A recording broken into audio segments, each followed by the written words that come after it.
So with an impeachment trial looking more and more likely to end in a second acquittal for Donald Trump, some senators are trying to come up with a plan B.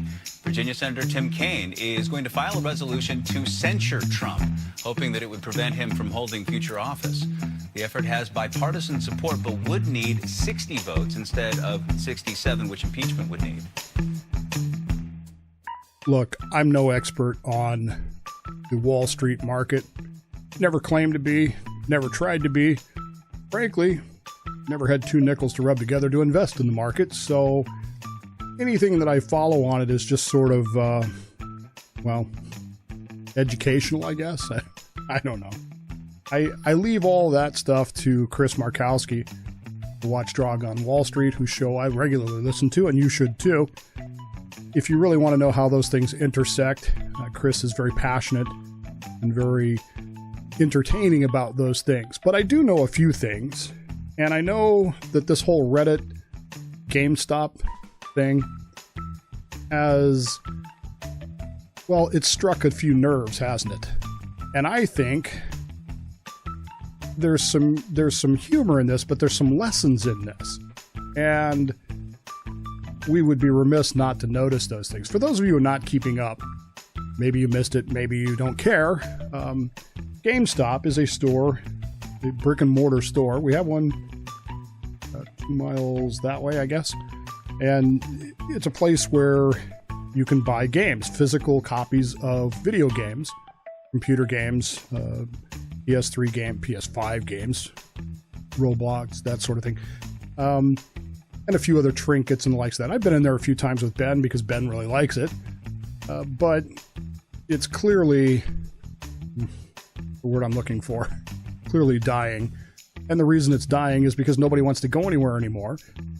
Whether you can blame that on the pandemic to a degree, but even before that, people were moving online. And so you can download a game, which is what I do now, versus actually going to buy a game. In fact, I discovered this week that some of the EA Sports games that I really like are available on Steam. It's like, whoa, I need to be looking into that. Point being that GameStop was a failing business model, much like Blockbuster was, or Pizza Hut, or any of those kind of things. And so, since they seem reticent to change their business plan and their business, the way they do things, the business plan, investors have been shorting GameStop for a while.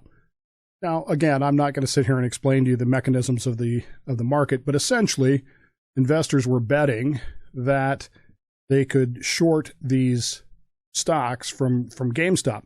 Now, the trick here is that you borrow money from, essentially, from GameStop to buy GameStop's stocks, which you then, you hope, don't have to repay after GameStop goes under the water.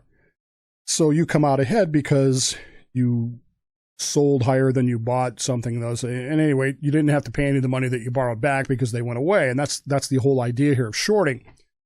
The investors have been shorting GameStop for quite a while, these hedge funds and the likes of that. And so it's hard to imagine, but there's billions of dollars tied up in this shorting. Well, this pissed off a bunch of people who are game nerds, I guess, on Reddit. And they decided, of their own volition, to start buying GameStop stock and driving the price up. Now, this is actually not a bad idea. I mean, it's capitalism at its best. They were a little too successful at it and managed to drive the price up over 1,500% over the course of a week or so. And the problem, of course, is that the investors who had shorted GameStop are absolutely furious because they have lost, literally, the last number I saw was $2.3 billion because GameStop didn't go crap. And so they're pissed. They are angry as all get out, and they have demanded, not asked, not suggested, not said, they have demanded that trading on GameStop be stopped and that there be a full investigation because they feel like they've been defrauded out of $2.3 billion that they would have made had GameStop gone away. So if you follow me here, the hedge fund people, the Wall Street people, got their own rules used against them. In other words, the Reddit people didn't do anything illegal. They didn't do anything insider. They didn't do anything untold. They simply decided that GameStop was worth it to them. And that's really all a stock is. What's a stock worth to you? Because that's all it's like anything. You sell anything, it's only worth what somebody will pay for it. Well, they've decided that GameStop is worth it to them. And so they've bought these stocks and driven the price up, which screwed over the investors who were planning on it not being there. So no, it's virtually impossible to say any rules were broken here, at least as we know things right now. So they're mad. They want the rules changed. So immediately, midstream, they want the rules changed so that they can get their $2.3 billion back. And these people that screwed them over will, of course, lose out in the long run. Now, the truth of the matter is that GameStop is going to plunge anyway because it's a very volatile stock. It's not a solid company. There's no growth coming here in GameStop. But there is a principle here that intrigues me, and it's this principle of using power, however derived, to simply change the rules so that you guarantee a desired outcome, regardless of whether it's fair or legal or even the right thing to do. Nancy Pelosi was asked about this yesterday at her press conference, and through the mask, she made a point of saying that, well, it's interesting. We're looking at it. It's interesting, which is, I don't know. It's, you know what I heard her say? I know the words she used, but you know what I actually heard her say? I don't know anything about the stock market. I don't know anything about what's going on. And it's, ask somebody else because I don't know anything. That's what I heard her say. Again, I'm no stock market guru, but I know a little bit. I know enough about it to know that what's happened here has been entertaining more than interesting. And who doesn't like to see David knock Goliath down every now and then? And really, when you're looking at it and these Wall Street investors and knowing what these people have done to the country over the past, 20 years, 30 years, 40 years, 50 years, who knows?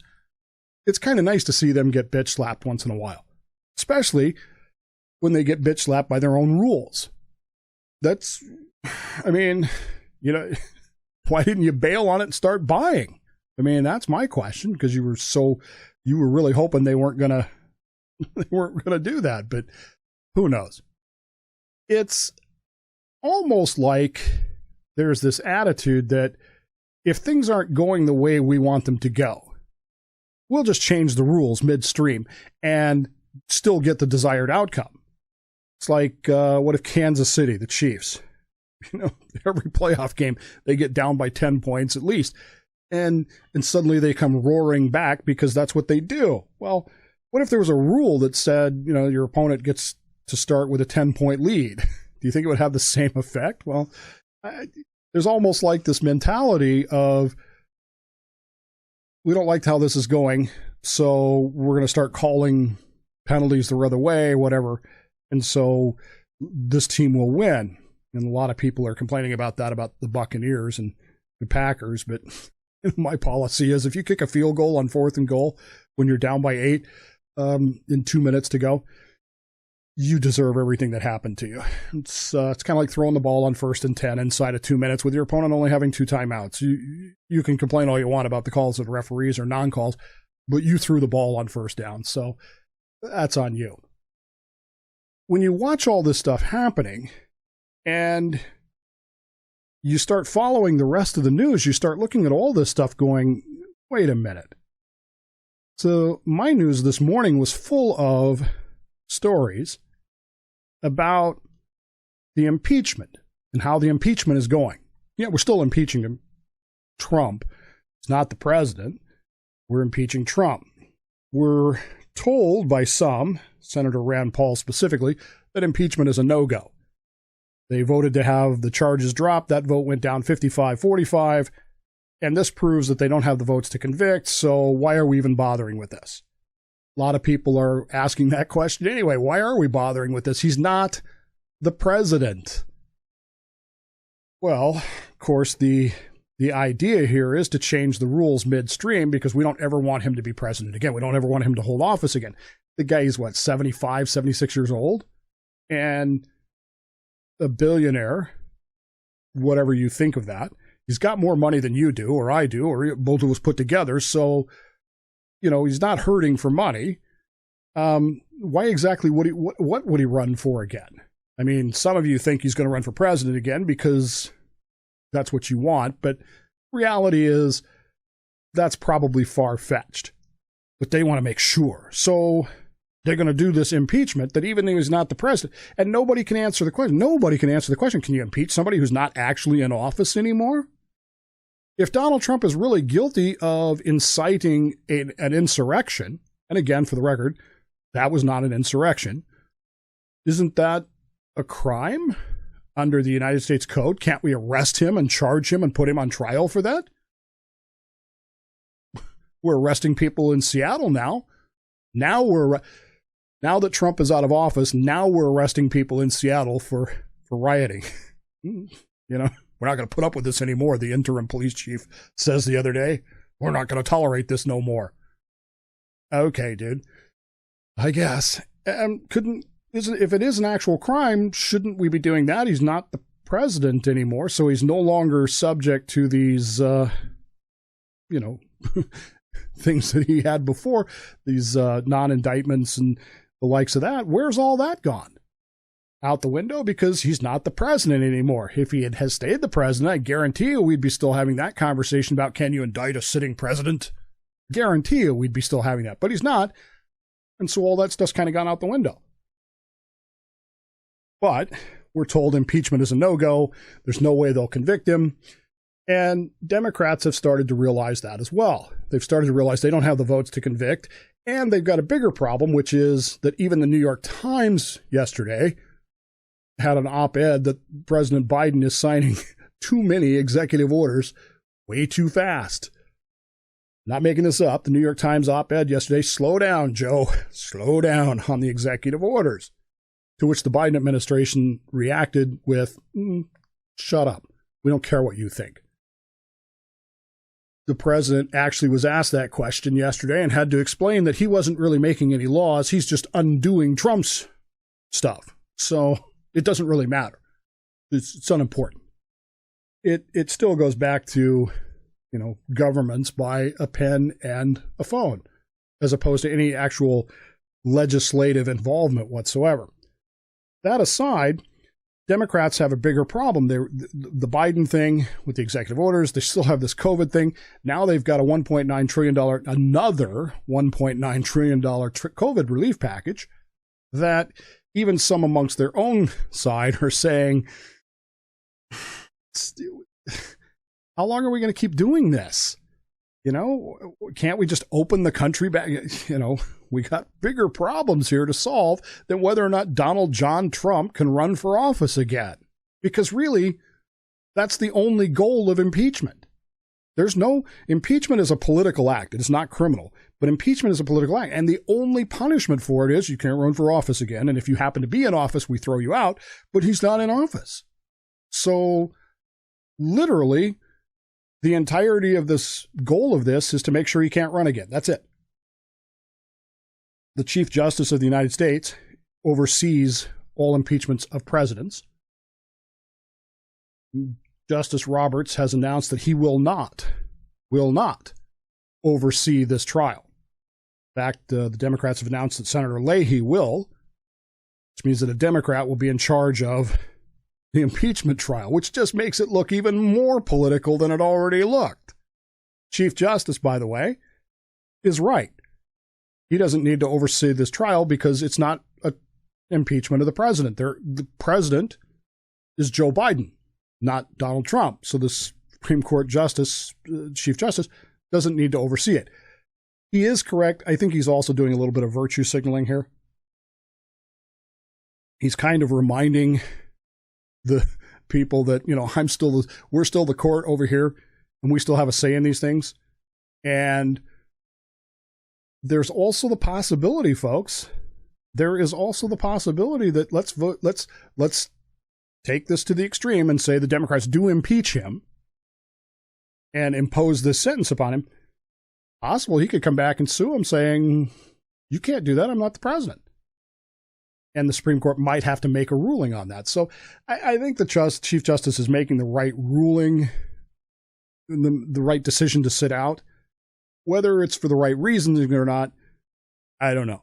We'll see. Of course, the trial has been delayed because you fill in the blank reasoning. Maybe the reasoning now is because the Major League Soccer people might go on strike. I didn't stay up late enough last night to see if they did or not, and haven't turned on the news this morning, so I don't really know. Major League Soccer might be on strike. That could be a reason for the delay. Who knows? But yesterday,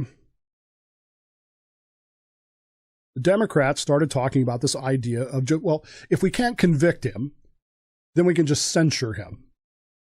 Now, censuring is a formal process by which the body in question, the House or the Senate, votes to say, that was a bad thing to do. You did bad. Don't do that no more. And they slap him on the wrist.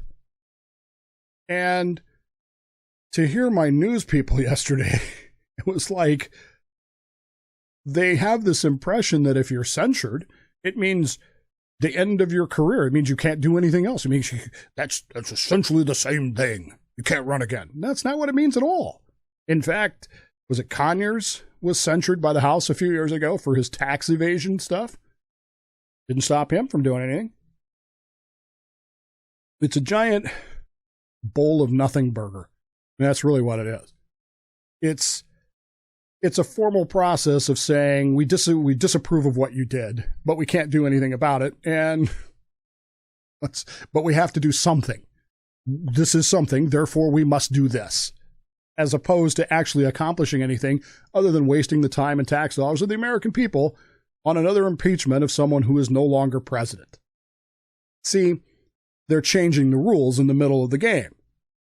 They know they're going to lose on impeachment, so to cut their losses and try to get their money back, just like all these hedge funds are doing to these GameStop people, they're trying to change the rules in the middle of it and say, well, we still got him with censure. And that'll do the same thing, except that it doesn't. And at the end of the day, do you think it'll actually help Democrats at all? Do you think the Democrats can hang their hats on, well, we censured him and mean anything at all to the 75 million people who voted for Donald Trump? Do you think it'll mean anything to them? Do you think it'll mean anything to some of the 85 million people who allegedly voted for Joe Biden that instead of actually doing something worthwhile, you wasted time impeaching and then censuring Donald John Trump? The investors might get their money back. They might force some rule change. They might force the SEC to do something to these people who, as far as we know, at this point did nothing wrong. They just decided that GameStop was worth their money, and they put their money where their mouth is. They're probably going to lose it anyway because GameStop doesn't have a good business model and it's going to collapse. But they're trying to change the game midstream, the rules of the game midstream, to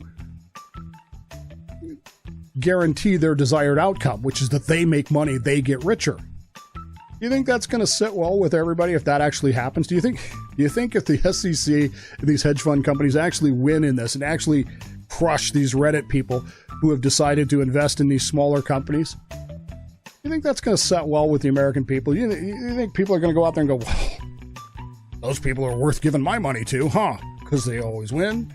Or do you think that there's going to be a bigger backlash, a bigger feeling of disgust towards these robber barons who have decided that they get to decide who makes money and who doesn't make money in this country? Well, just like the censorship of Donald John Trump, I know which way I'm betting.